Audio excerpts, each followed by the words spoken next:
Hello guys, in today's video I'm going to show you how to share a Notion page with others. So there are different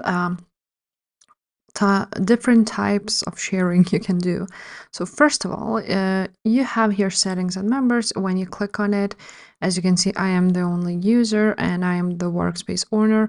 But here, as you can see, you can add members actually, and then add them here and they will have access to.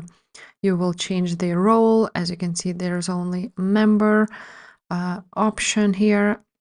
So you can change that. You can add them here, or you can actually just go ahead and choose a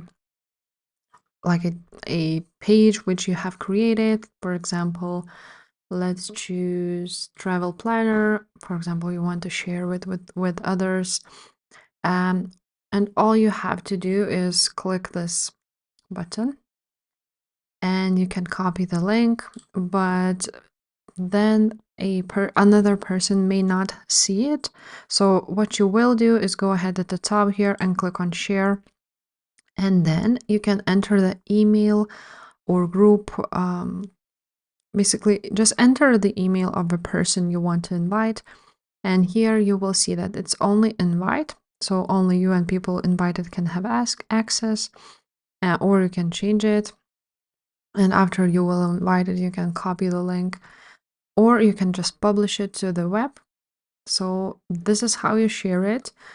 Basically, when you choose a person, for example, you can edit the access.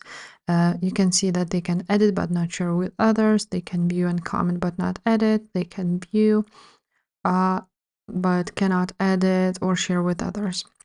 Or they can have full access or no access. So basically just choose which one fits you the best, and that's basically how you share it. So if this video was helpful, please leave a like, subscribe to this channel, and I will see you next time. Bye.